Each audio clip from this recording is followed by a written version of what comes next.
Frolsi ai quattro canti di Palermo per festeggiare Io compro siciliano.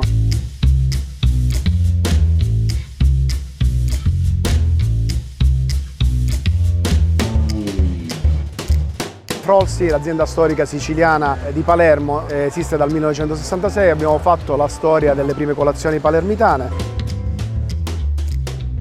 Il progetto dell'azienda legato alle tradizioni, al territorio e alla nostra storia dolciaria siciliana. Stiamo qui per presentare la nostra nuova linea di prodotti che si chiamano i fatti a mano, che sono la reginella, il quaresimale, la treccina, l'anicino, il biscotto di Monreale. Portare avanti tutte quelle che sono le tradizioni della nostra terra e della nostra sicilianità. In questi anni abbiamo valorizzato tante aziende, tanti partner hanno creduto nel nostro progetto. Oggi per questo grande evento esclusivo è Frolsi un'azienda di pasticceria di eccellenza.